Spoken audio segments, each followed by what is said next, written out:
Ladies and gentlemen, welcome back to another episode of the Longside podcast. It's been a while, been about 2 weeks. Of course, the international break went through, not really too much to speak about, but football is back. We had a game recently at home, at Turf, last Friday against Sunderland.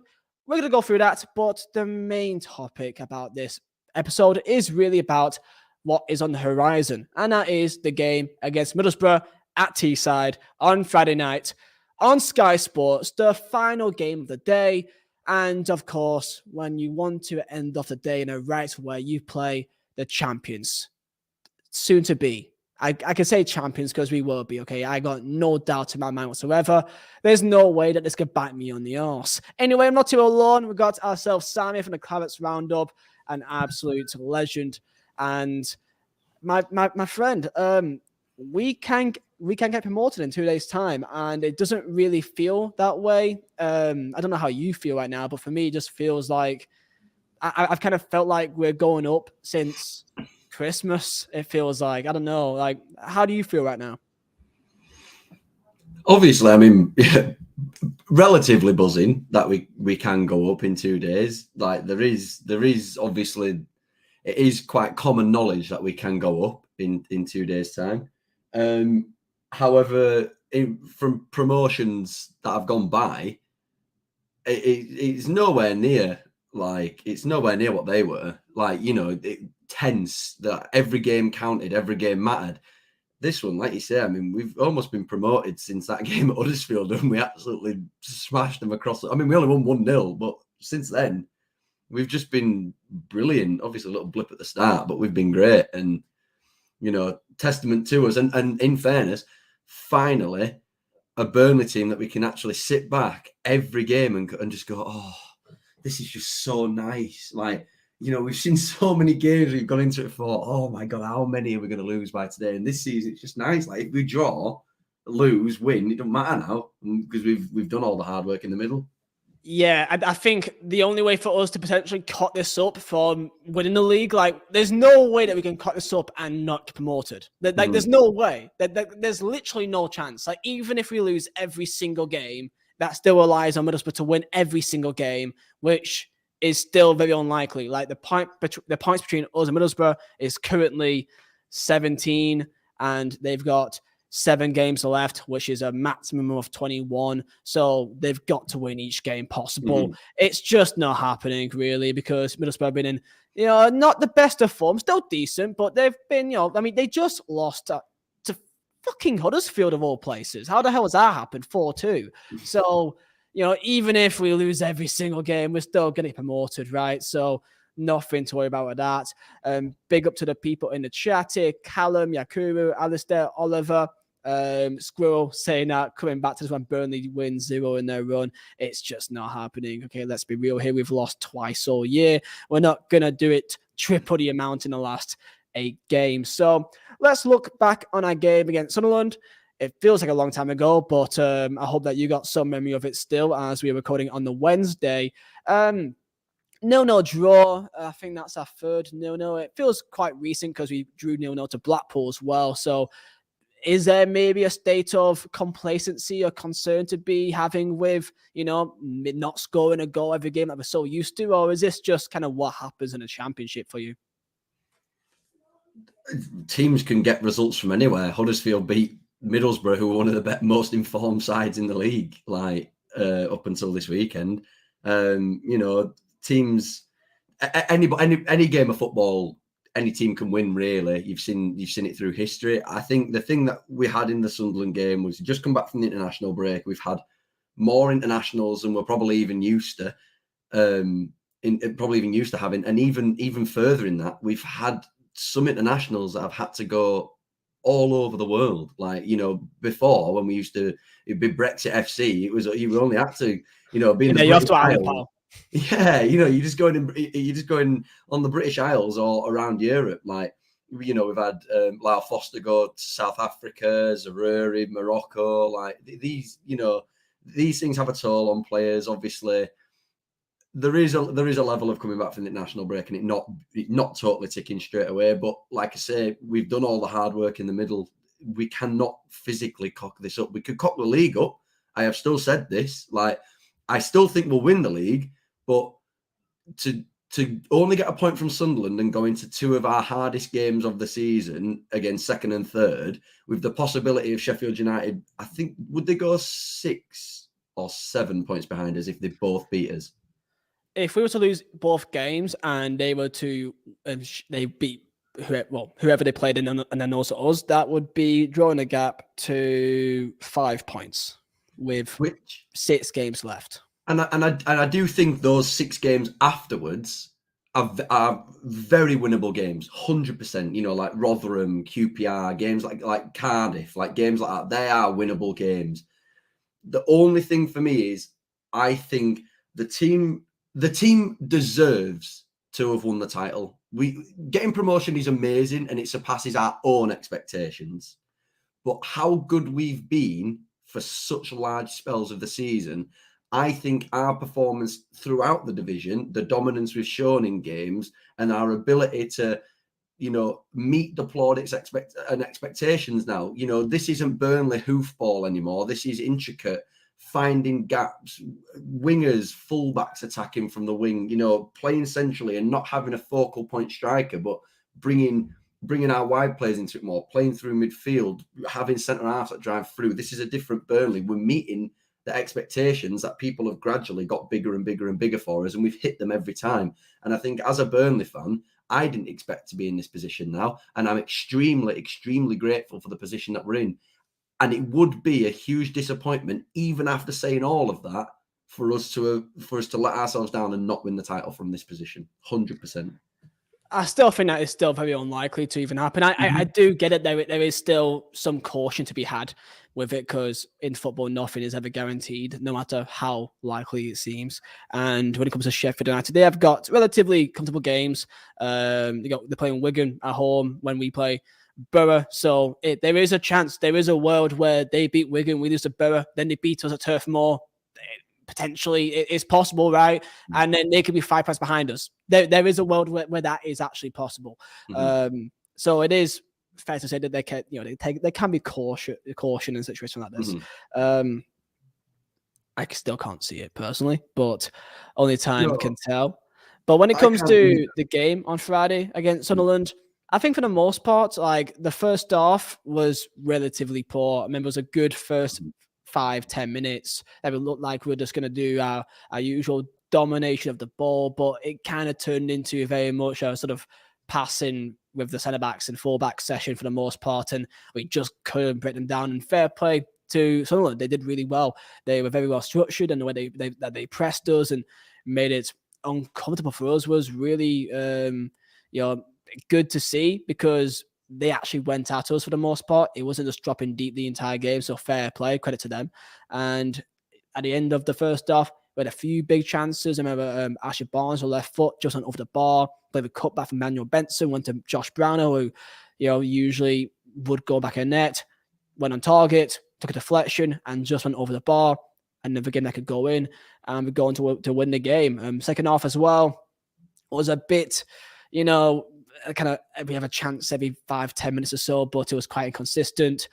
They had the ball in the back of the net though for the last 5 minutes, and my heart completely sank. Fortunately, the linesman put his flag up, so thank God for that, because that would have been a bit of I don't know what a word would be, just basically a kick in the ball. So I think that's the best way to describe it. I'd be like, okay, maybe we'll come back down to earth, that this is a championship, and maybe we've been too blessed in recent months that we've just not really been used to having that happen to us. What's happened to Middlesbrough, going to Huddersfield and losing 4-2.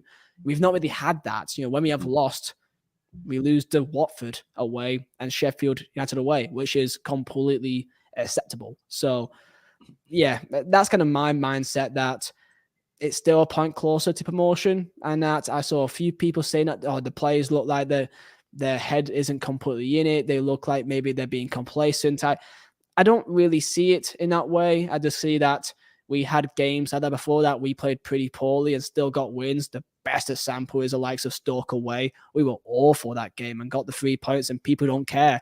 And people don't look back on that game and think that we played poorly. And in recent times, our home, Coventry at home, was also quite similar. We were really poor in that first half. I was there for that game, and we were really poor. But Jordan Bayer, 83rd minute, gets ahead from a corner, and we win, and no one else cares. So, yeah, it's not the first time this has happened. It's not like we've been perfect, and this has never been a situation. It's just this time we just didn't get that look that we usually had. I think what it came down to for me was a couple of things. The main one being, it just looked like the international break had taken a toll. It just did. It looked like a team that hadn't been together for a week and a half, and players were coming back from, different time zones, and we didn't look up to the standard that we were used to. I go back to Stoke at home. It felt like one of those games where it genuinely felt like a training ground session. And I mean that in no disrespect to Sunderland, because they genuinely were one of the better teams I've seen come to the turf. They actually played on the front foot when they had the ball, and they set up very, very well defensively. And I do think they deserve massive amounts of credit for that. But our game plan going forward was not anywhere near what we are used to. And I wouldn't even say expect, but I do expect better going forward. I don't expect because I was at the game and I only remember 3-4 opportunities where I really, really got out of my seat. The rest of it was kind of half chances where Zaroury had tapped the ball and then it went out for a goal kick and things like that. I didn't really feel like we totally got clicking. And like I say, I use the example of Stoke at home. We played the ball around the back all that game, the entire game. Yeah, I was there as well for that game. Yeah, we had 1 or 2 chances. I remember being sat in seat and I remember thinking, genuinely, what have we got going for us right now? We have wide fullbacks bombing on, not getting the ball, so they come back. Then they receive the ball. Then it comes back to a centre half, and rather than turning inside and playing into Cork, who was showing feet, they go back to the other centre half, and it go back to Muric, and it go back to centre back, then it go out to Maatsen. And because Maatsen has dropped back because we've set up defensively again, it just kept going across and across and across. And I felt like every time we tried to go forward, we didn't really look like we had any idea. I still think that Benson needs the time to get back fully fit. I don't think he's showing the match sharpness that he was at before he got injured.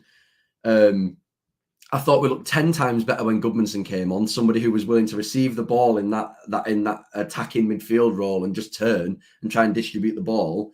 But yeah, I also agree with you to a degree as well, because I think when you are used to better performances, you end up getting one of those situations where you kind of when you don't hit that height, you're like, oh, what's happened?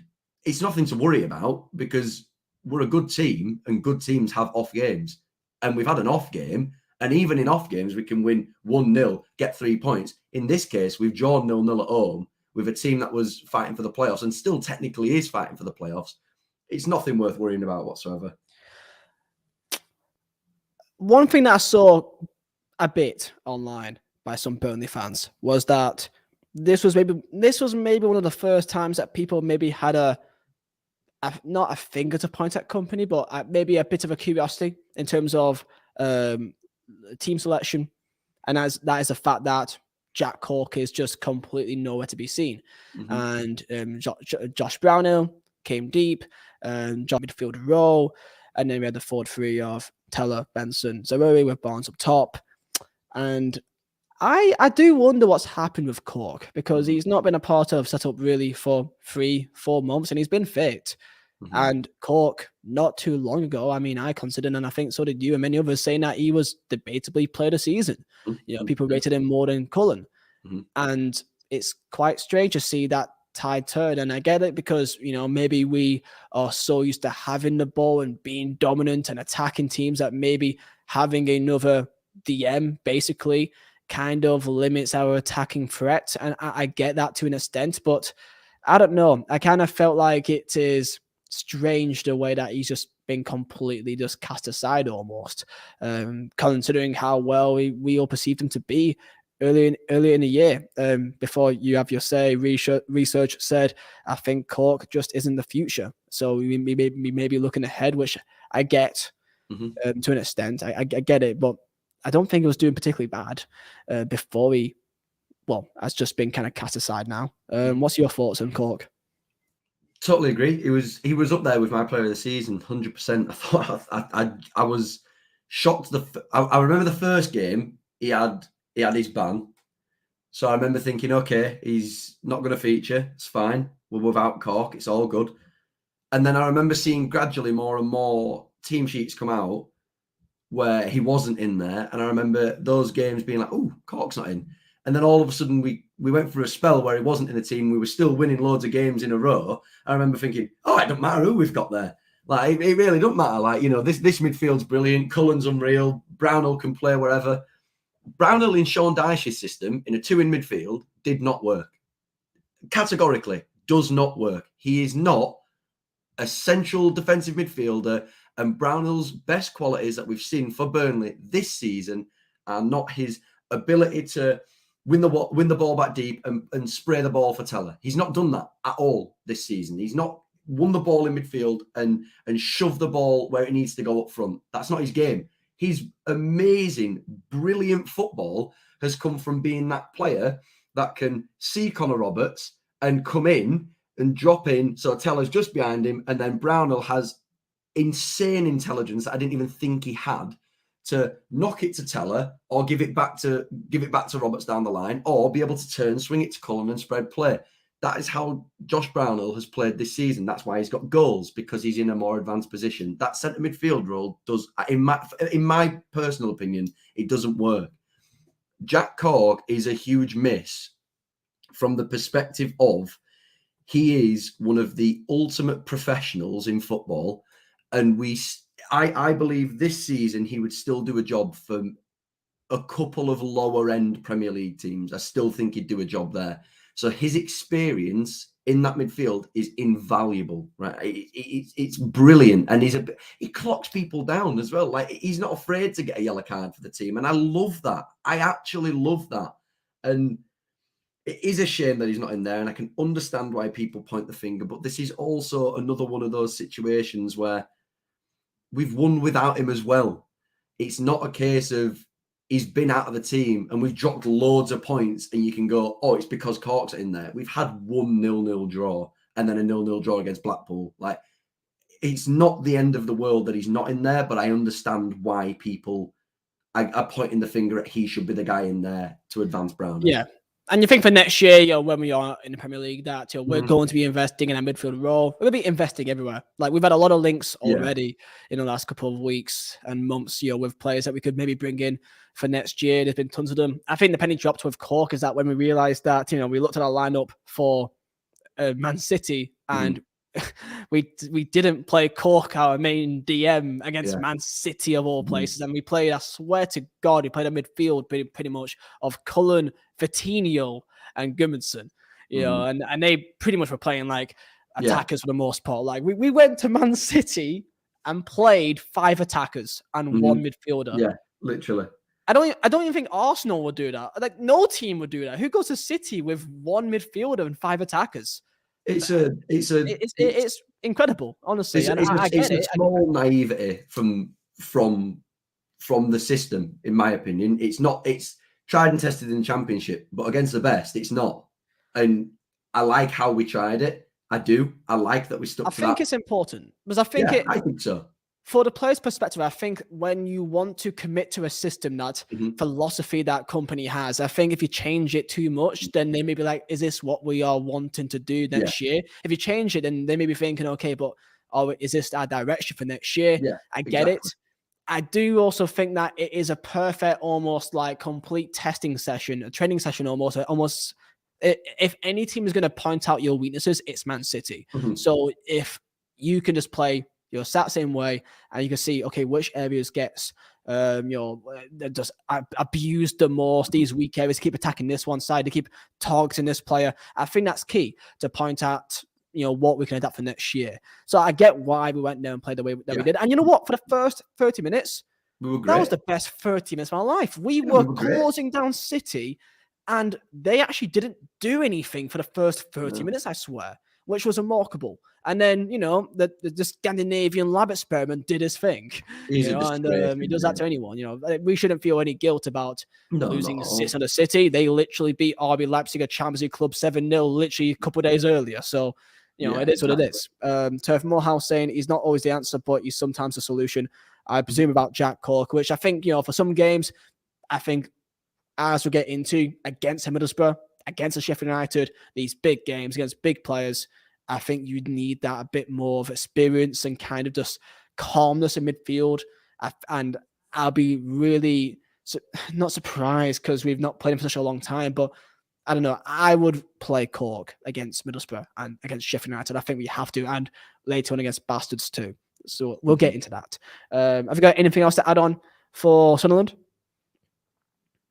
No, I just think the main point that I made online was it felt like a disappointment going into these two games was my only thing. Like this team's given me some of the best moments I'll probably see as a Burnley fan.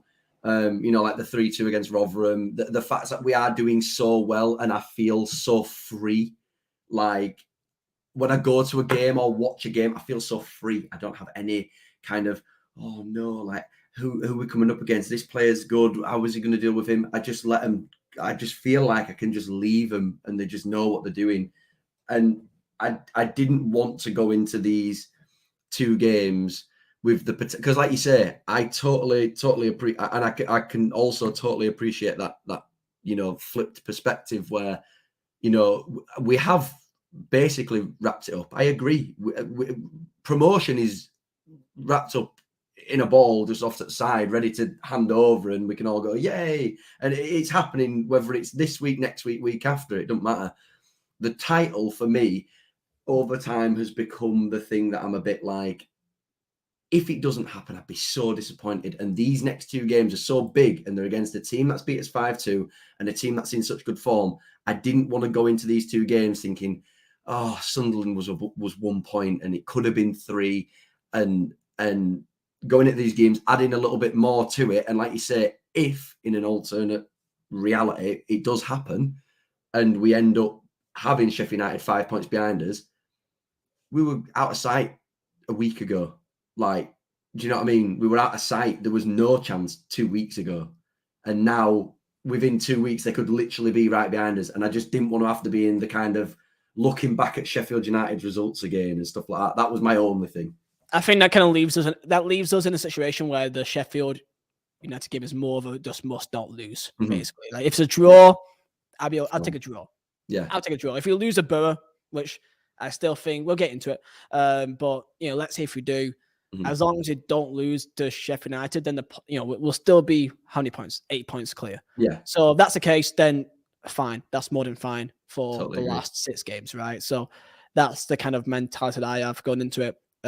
Simon Ed in the chat saying start Gudmundsson and Obafemi at Borough both looked very sharp when it came on against Sunderland. I agree with Gudmundsson completely. Obafemi, I mean, maybe ahead of Barnes. I mean, Barnes has kind of not been, it's not been bad. I don't think by any means, but I totally agree with that. I think there's nothing wrong with maybe thinking, okay, maybe Barnes, maybe have him on bench for a game and almost maybe having him as almost like an impact player to kind of like spice things up if we need him could be a good shout, to be fair. Obafemi, I mean, even Foster. I think Foster, he's available. He's back, I think, because I think he had some issues with his passport on it. Some passport issues as well. Yeah. So I don't think it's a bad shout to maybe try out Obafemi. No. He's not been bad. I mean, he scored, I think, 2 goals already in like limited game time as well. He's been brilliant. I'm so impressed with him, his work rate and everything. He's absolutely top draw. Like I think there is a real player in Michael Obafemi, 100%. I'm seeing Charlie in chat say that we should never start Benson, Teller, and Zaruri at the same time. Benson is an impact sub. I think Sunderland game. That's what did us. I mean, Benson. The things with Benson, I feel like he is very much like a sort of confidence kind of build on player. Like when he was in his top of his form, he kind of needed a couple of games, almost a month or so, to actually get really built into that confidence. And when you're a winger, especially, 90% of your game is reliant on confidence. To take on a man, take a risk. That we saw him like building that confidence week by week, and we saw the same thing with Zaroury as well. He started, I think his first game was, I think, at Preston, and had a few little moments, but nowhere near the same player he was now. And then the games like Swansea at home and Reading at home as well, and then they came Sunderland, and boom, Benson and Zaroury. That's when we look back thinking that was when they were, they became their own player, then went on that mad run of form. And now Teller is that player now as well. So we've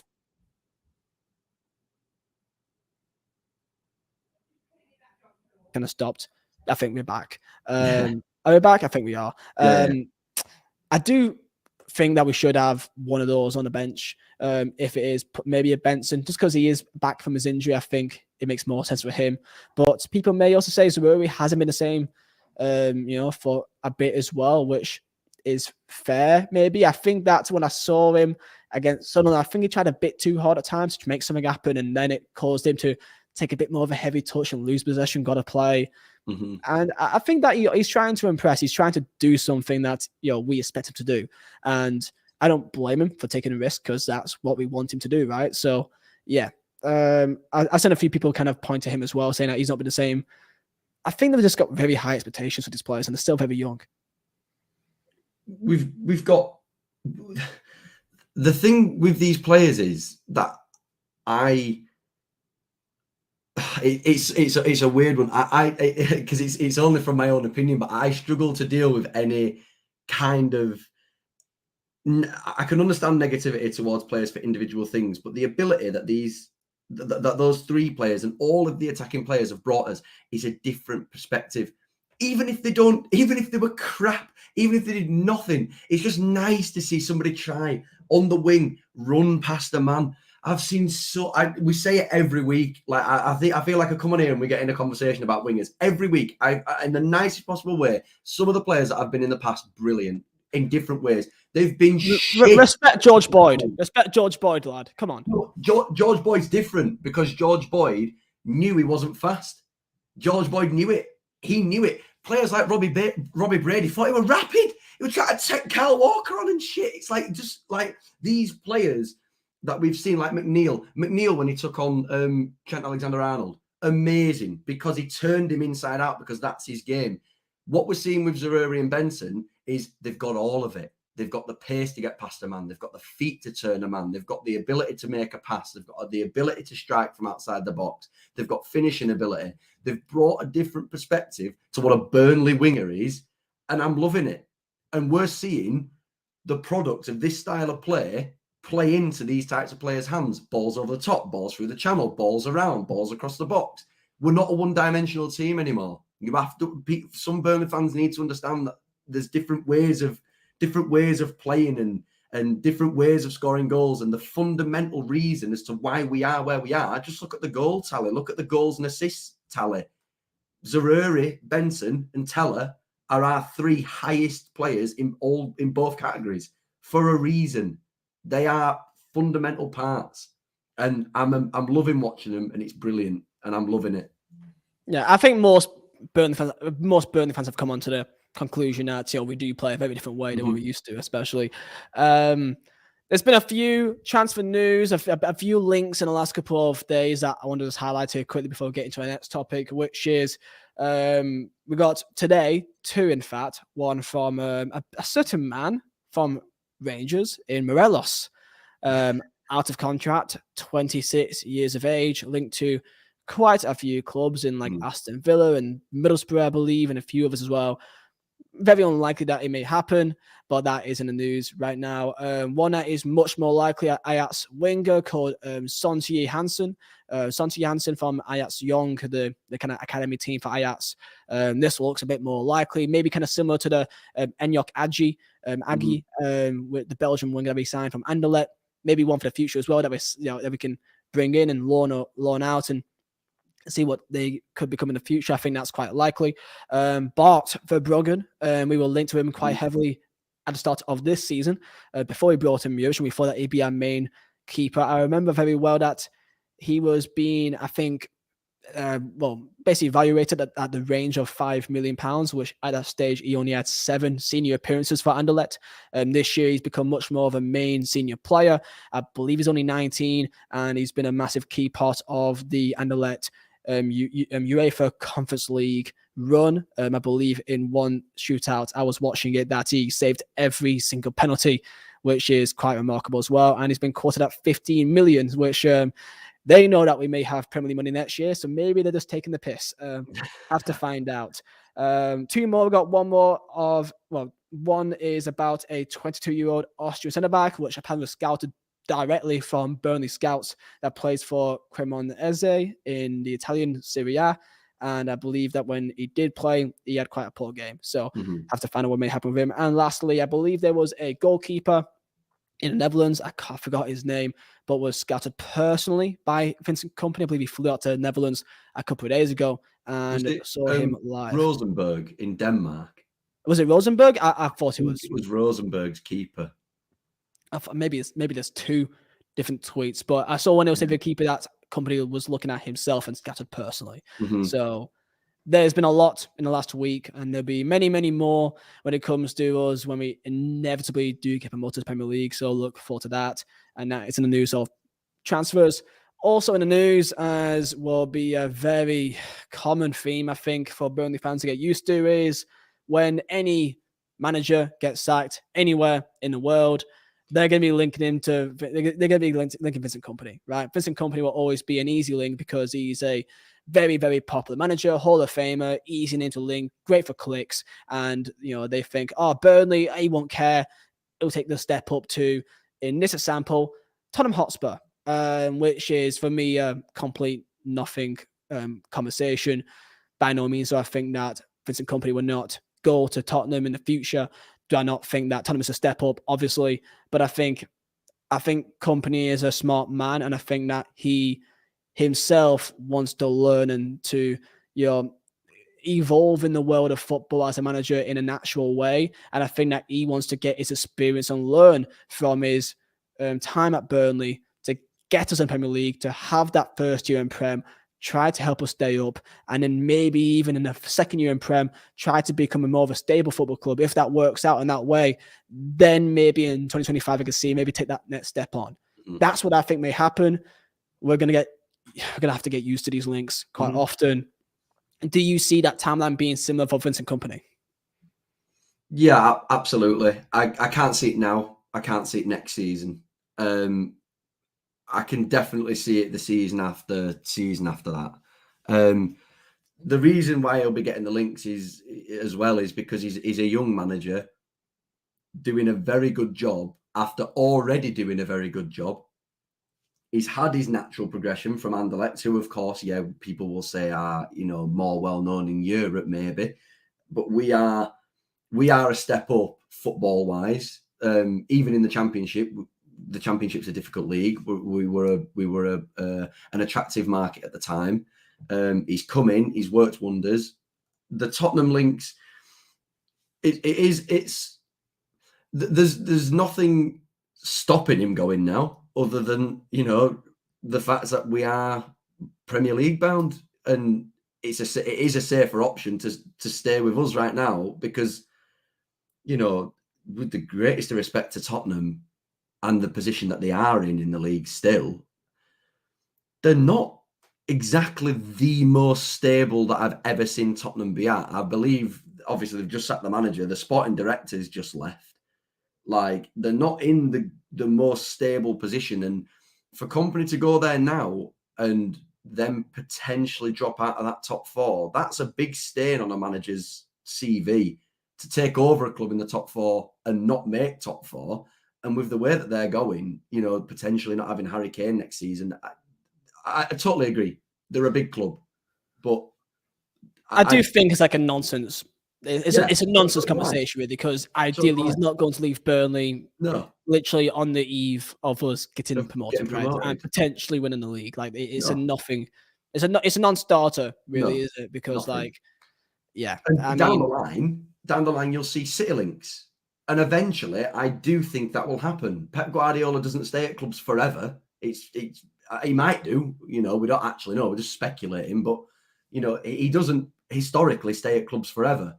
And in the perfect world, Vincent Kompany is the guy to take over at City. He is. And when that day comes round, for everything that, if he gets us promoted this season, he's already, walking a very, very, very, he's in the bracket of already, being one of the top Burnley managers we've ever had, because he's the manager that came in and turned Burnley from hoofball to an attractive team. But eventually we will start to see those links, and those links will start to become more and more real the further down the line it goes. And I think a lot of Burnley fans will know this anyway. Yeah, I think that most Burnley fans are realistic, knowing that Kompany probably won't be here forever. He won't be seen as the forever club that he would want to qualify for Europe with, or Champions League or whatever. And I've always said that I believe in the project that Alan Pace and ALK has got as well, that if Kompany does leave, I know that they'll have managers and a short list set up. But I do like to think that if Kompany does go, it'd be one that we kind of always foreseen weeks beforehand, months beforehand. I think it'd be at the end of the year that I think we'll kind of know, similar to how he left Anderlecht. He left in the same way that everyone kind of knew that that'd be his last year, and he'd be moving on for the next step. And I think something similar may happen with us and him, but that's in years' time. It's just kind of like a reminder of, we're going to get these links. They're going to be a common thing because he's an easy click. It's an easy click and a big name to attach to a headline. And that's just something that we are just going to have to get used to. So let's look ahead for 2 days' time on Friday at the Riverside. Middlesbrough v Burnley. A bit of a Middlesbrough, they're kind of one of those weird clubs that we've got some kind of derby with, some kind of rivalry with. They're, similar to what this year we've had some sort of weird rivalry with Coventry City, for example, right? But at least this time it actually makes sense. At least it makes some sense of why we have a bit of a derby with, a bit of heat with because of, of course, that 15-16 title in a year, going head to head for that throughout the entire year. I mean, oh, God bless. I mean, I think we played them at a similar time of the year that when we played them last time, with that Michael Keane equaliser. I think we played them, I think it was like the fifth last game of the year. And when we played them now, it's like the seventh last game of the year. And the scenes that day was remarkable. And imagine if something may happen again. We score a 90th minute winner to get promoted in the final day. So on the final day of the game of the day. Sorry. Tongue twisted there. But it's going to be a good day, I think, for many clabbers making a journey. Firstly, about the derby thing, I agree. I felt that at the time, this season, it's absolutely nothing but respect to Middlesbrough. Absolutely nothing but respect. Deserve to be where they are. Would love to see them get promoted with us. And again, I have no quarrel with Sheffield United either. I just think Sheffield United have been there with us, but they've always been the team that's been the one dropping points against random teams, and they're getting closer and closer and closer to the playoffs. Us, we've stormed it for a long period of time. Middlesbrough under Michael Carrick, when he took over, I swear they were 17th, something like that. Yeah, they were like 19th, 18th.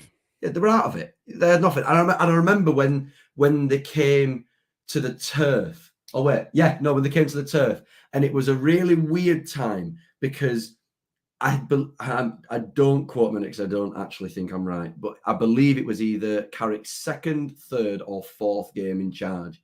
And even on that day, you could see the whole setup. You could see what he was trying to do. You could see the areas of where they wanted to play. You could see things forming, but we were just more advanced in that sense. Like we were further into it. I think with Middlesbrough, it'll be a tough game. I think respectfully so as well. I think we deserve to give them that respect. We can't be going at them thinking we're going to score 5 goals and it's going to be done and dusted by half time. This is a good team in all areas. Very, very good team. And this is one of the games, like I say, I've gone into games all season with my arms kind of slouched saying, oh, it's going to be all right. This is one of the games I'm on the edge of my seat for. Really, really looking forward to it. Yeah, and we've not had that for quite a while now, to be fair, that feeling of, oh, shit, this is a big one, because it's been so comfortable for a large chunk of the year now. I mean, what was the game that kind of made us think, okay, we'll probably get promoted? I'm trying to think of what I think it was when we beat Stoke and Swansea back to back away from home. And we kind of went through that kind of Christmas period almost unscathed. And we're just kind of like, okay, we've gone through the Christmas period where it's tough games, Tuesday, Saturday, non-stop games, and we flown straight through them with flying colours. It was like, okay, if you've gone through this completely fine, then that should be plain sailing. So that's when I thought that, okay, we're probably going to get promoted this year. Not win the league at that stage, but at least get promoted. We should definitely give Borough the respect that they deserve. I know that the players will go into this knowing how big this game is and what's on the line here. Because we do have Luton going to Millwall, I believe at 12:30 kickoff, I believe. So they're the early kickoff. We play, of course, in the evening, late evening as well. So we're going to see that result, and we will know before kickoff if we win today. Because I believe Luton, as long as they don't beat Millwall, a draw is fine. As long as they get a draw or loss, if we beat Borough, we're promoted, right? So they know what's on the line for that day. And I think that they're up for it. I mean, we've got a full-strength team. Pretty much every single player is back. We've kind of had that kind of dust in the cobwebs against Sunderland. And hopefully we can just kind of kick on from that game and be back in form to what we're used to, hopefully. Yeah, the thing... The narrative that I'd like to happen is the still shell-shocked from the game at Huddersfield. Didn't expect that result even slightly. I bet that were a bet buster for some people. 100%. I also think that it's one of those games where I'm hoping that we do dust ourselves off, like you say, from Sunderland and think, okay, it wasn't good enough. What can we do to be better? And I would like to still think that we are top of the table for a reason, and it doesn't matter who we play, we should still be better than them. That may not be the case, because like I say, I give a huge amount of respect to Michael Carrick, a huge amount of respect to Middlesbrough. I think they've been brilliant this second half of the season. Chuba Akpom's on fire. They're a very good team. And like I say, even just going back to what I said before, I'm just really looking forward to it. I think it's going to be a great fixture. I think it's got its rightful place as the final game of Good Friday. I think that's amazing. Having the 8 p.m. kickoff, champions versus, or champions elect versus, potential promotion candidates as well. I think what better game to have than Middlesbrough Burnley. Really, really looking forward to it. It's going to be great. It's mad that we have this on Monday and then same thing on this on Friday, this on Monday. So we got Borough on Friday, Sheffield United on Monday. It's gonna be nuts that we got these third and second back to back. Yeah, and this is. I think we can stop talking about the 106 points now. I think that we've got to win every single game now. I think maybe drop points once to stand a chance. Probably not going to happen, which is a shame. But I'm still hopeful of at least 100 points, 3 digits. I'm fine with that. I'm completely fine with that. If you would have a lineup for this game, what would you go for? Oh, bloody hell! Same back four. Do you feel? By the way, do you feel for Ekdal a little bit? Because I do want to say that just as a kind of heads up, I'm pretty sure these top 6 clubs, I think they always put a clause in the contract that if they are fit, they have to play. So I think Bellis, as long as he's fit, I think he has to play. And I think that's the reason why he's just going to jump straight in. And I think Ekdal did have a bit of a head injury for Sweden on international break, but I do think that is part of it, that if he's fit, he has to play. So just keep a heads up for that. Yeah, 100%. That's literally what I was just about to say. Same back four. Do think Howard Bellis will start, and I also think, as much as I don't want to go too much just diving into the centre half situation, but I do think Ekdal definitely deserves the plaudits. He's definitely been very good, but Howard Bellis was arguably one of our shouts for signing of the season, for player of the season. He was incredible. him jumping straight back in, totally agree that it can create that narrative of, oh, is it unfair? Is it? Ekdal will feature for Burnley before the end of the season, and he will play games. He's a fantastic centre back. He doesn't what he lacks in pace. He has fantastic defensive IQ. He's a brilliant on the ball centre half, and I do feel for him in that sense. But Howard Bellis is a generational centre half. I really genuinely believe that. And when you have him, use him, because we might not have him next season. He'd be brilliant in that game, and I hope that he can get back up to fitness and he'd be good in that system. So I do think, same back four, Muric. I'd like to see, probably for me, Cullen and Cork, central midfield. I think what Cullen offers, Cork doesn't, and what Cork offers, Cullen doesn't. I think they both complement each other perfectly. I think they're really, really good. I think on the right hand, love that comment. If we can talk about that, that'd be great. Right midfield, Gudmundsson. Left-hand side, Zaruri. I'd like to see Brownhill, and I'd even like to see Teller start up front and then have the physicality of Barnes coming on. I like the interchangeable with Teller as a cam and dropping in. I like that. I don't know how that would work without a focal point striker, though. So you say Gudmundsson is a right winger with Teller striker, Brownhill cam. What 10? I would like to see that for stability's sake. But then again, if we're talking how we play, the best way to play it would be, the reason why Teller's been getting in that cam role is because Brownhill's obviously dropped into that central midfield spot. If Cork is to come back in, which I would like to see more stability, even there is a conversation to say that should Teller start over Brownhill. There is a conversation to have there. I do think I wouldn't mind to see Teller in the cam and having Barnes up front. But I like Teller's ability in behind. I like having Brownhill for his legs. I like his running ability and I like his first touch. But I like Gudmundsson's stability and I also like his creative ability. I know he knows he's not the fastest, but he's really good at getting the balls into the box. He's really good at being able to pick a pass in midfield, switch play. But to be fair, that front four is so interchangeable. You could kind of go with anything, really. Yeah, I think we should kind of reset it back to kind of what worked. I mean, it's always worked, to be fair, but like kind of in that kind of round January, February, December kind of period that we had Brownhill and Cork in the middle, with then Brownhill to 10, with Teller, Zaruri out wide, and then Barnes up top, or J-Wood up top. Is J-Wood even fit? I don't even know at this stage. I think he's in contention still. Where has he gone? Because I know he was injured about 3-4 months ago, but like surely I'm pretty sure he's back in contention. I'm pretty sure he's fit. He wasn't on the bench, but I doubt he'll start because he wasn't on bench. He was Obafemi, but yeah, I wouldn't mind to see that. I mean, I like Gudmundsson too, and maybe some parts of me may say Gudmundsson would be nice to have as almost that kind of creative, consistent player that would not, keep the ball.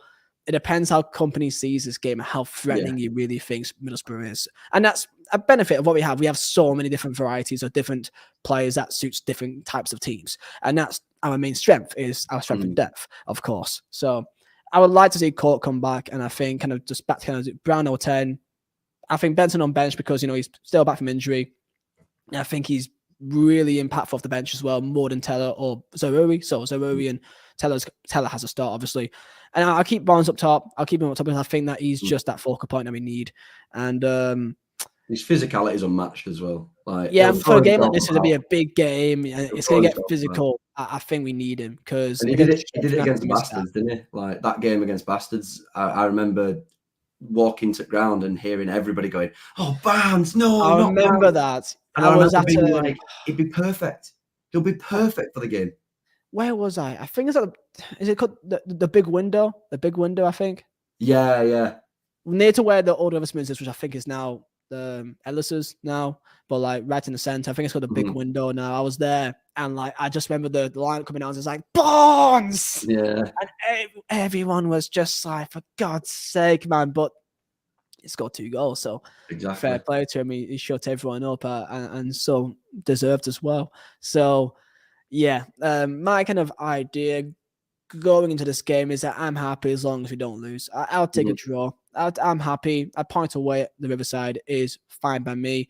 And it may sound like I'm almost kind of talking down our team, but I'll take both draws from both Sheffield United at home and Middlesbrough away. And you may say that's me talking down how good our team is, and maybe I am. But I think as long as we just don't lose both these two sides, that's both around us, I think it just means that they don't catch up to us, and we just kind of keep that arm's length. Middlesbrough way more than arm's length, but especially Sheffield United as well. So I'm happy with both. We could definitely win as long as we don't lose. I'm fine with that. As I would say, I think there'd be goals though. I was gonna say 1-1, but like I can see there being goals. I'm gonna see it being entertaining. I'm gonna say 2-2. I'm gonna go 3-2 to Burnley. And I can see a Michael Obafemi 98th minute right in front of the cricket field stand and just loving life. But I think that's probably because I really, really like Obafemi. Obafemi against Sheffield United? Both of them. Why not? You say cricket field then, so I presume you mean the home game. Well, yeah, actually, I've just realised we're away from home, actually. Running round the Riverside then, how about that? Running doing laps. I love the bloke. I just think he's really good. But I'd like to see, obviously, 6 points. It'd be stupid if I said anything else. I'd obviously like to see 6 points, but I agree with you totally. I'd take a draw, but I'd love to see nice little 3-2. Let's go with that. Oh, that'd be fantastic. And one thing that we've also not spoke about actually, which I'm surprised that I forgot about actually thinking about it, but Blackburn, of course, the ticket situation. I think 2,000 tickets they gave us spawned a ton of conversation on Twitter, forums, Facebook, you name it. What's your thoughts on it? Because I think it's just fucking hilarious. I find it comedic how they're just so concerned about Burnley fans going to their own ground and just mocking them. And by then we would have definitely got promoted and probably definitely won the league by then. So they're trying to dumb down basically us having a day that we're not going to forget. And I try to look at it from the other way around, thinking, okay, let's say if we were bastards right now, God forbid they were doing as well we are, and they get to turf at the same time, would I be happy? And I think, well, my ground isn't that shit. So, you know, I'll be wanting a bit of atmosphere for once, because there's not much happening at Deadwood, is there? So I get it, but it is rather frustrating, isn't it? Because it's a 6,000 seater like stand that they give any other club, and they've given us before in the past, but now apparently it's not deemed good enough. So what's your 2 thoughts on it? 2 cents? I think it's proper joke, isn't it, really? Like, just like in fairness, like, you know, I saw all these tweets, I saw everything coming through, and you can just see Burnley fans literally just saying, like, for me, I just don't get it. Like, I think it's really pathetic. I think I understand totally. From their side, I understand, you know, the whole Burnley are better than us. But in my opinion, I just think it's pathetic. I think you've got a 6,000 seat away end. You know, you've watched your team, you know, lose to us there before. It's, you know, the only difference is we're a million times better than you this time. Like, and for me, you know, in the nicest possible way, like you said, their ground is shit and they can't fill it every week. They get no fans per week. So those seats that you don't fill, Burnley fans will buy those tickets. I mean, this is what I was saying. I was saying, if they are too concerned, scam if you want. Give us the entire money. Charge us £50 each if you want. Charge it 70. People still pay. You could do anything. You could close the entire stand and tell us all that we've got to pay a Clarets player. We'd still all do it. Like, give us the entire stand and say that we're going to pay for the food and drinks as well. We'll still pay for it. Exactly. You could make me eat it off of the floor and I'd still do it just to watch you all cry. Like, that's my imagine, thing. Imagine all this and it's just fucking no draw. Yeah, but the thing is, even then I won't care, because it's like we've gone on to have this amazing season while you lot piss the playoffs away. Like, I don't care. As long as you lot don't get promoted with us, I couldn't care less. but you're not going to fill your ground during that game. You're not going to outsing Burnley fans. You're not playing very good. I mean, how on earth are you in the top 4 with like 0 goal difference? You're a joke of a club.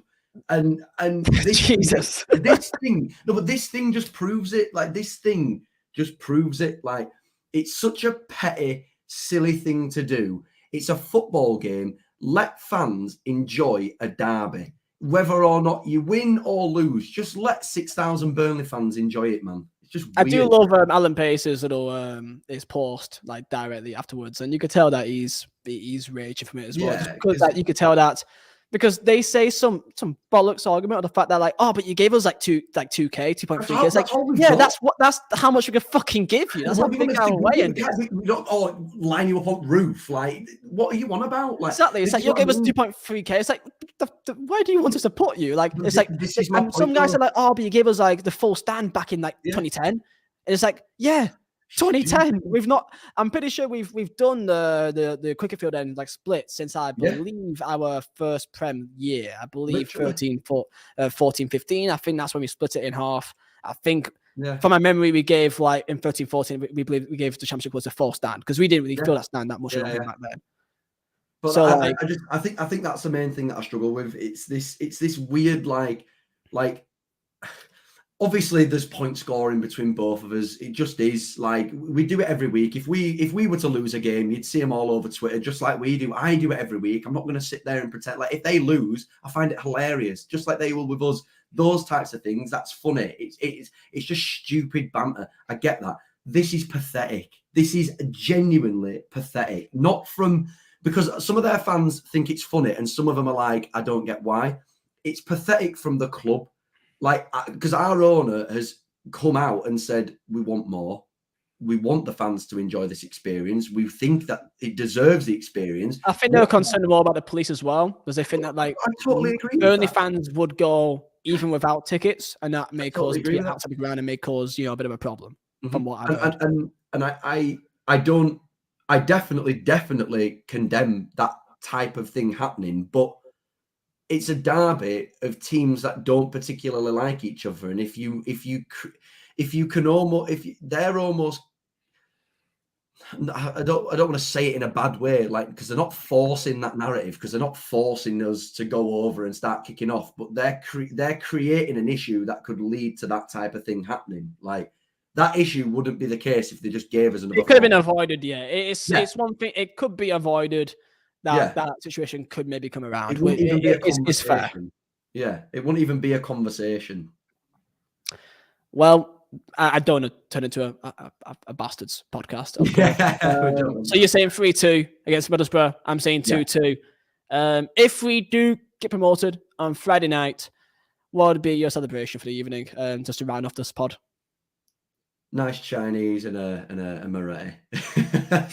Just sit and enjoy it. Sit down, enjoy it, soak it in, and then go out the day after and just paint the town claret and blue. It's a Friday night, isn't it? So of course that'd be a good night out downtown. Well, it would be a good night out, actually. To be fair, especially where do you go if it's down Burnley? God forbid. What type of Burnley night out looks like now, or if you're down Colne, or is it Skipton? Is that a good night out now? I've heard. I've not been. I'm from Leeds area, so I always go down around there. I think Skipton's a new place that everyone's going to recently, or maybe Clitheroe, or around that kind of part of Lancashire. But if we do go up, I'm sure we'll have a fantastic night. And I think for me, I've not drank since New Year's Eve, so I'm looking for. I saved it for when we get promoted to have my first pint. I don't know what I may have. Glass of champagne. How about that? Well, I'm coming over to England. I booked flights for bastards, but I've not got a ticket yet. I've got hope that I think someone said that they've got one that maybe they're gonna confirm with someone else. So fucking hell, it's like a golden ticket. I'm still not giving my hopes up, but I'm hoping that it could be true. So there's a chance I could be there for bastards away. But I don't want to get my hopes up too much. I bought the flights and everything because I thought that only 6K isn't enough. It's pounds 2K. So yeah. I'll be definitely over before when we'll lift the title against Cardiff. Though I'll be there for that. So love that. That's confirmed. But yeah, Sam, I appreciate you coming on. having a chat. Lovely as always, and up the Premier League climates hopefully on Saturday. Yeah, it's just enjoyable times, isn't it? Enjoyable time to be a Burnley fan, and you've got to drink it up because it's genuinely been brilliant, and this team has exceeded all expectations, and I'm loving it. And that is the perfect way to round it off. Thank you all for listening on all the different platforms of Spotify or on YouTube. Feel free and drop a follow and also subscribe if you're new. And I'll see you guys next time from me and Sam from Alongside. Peace out.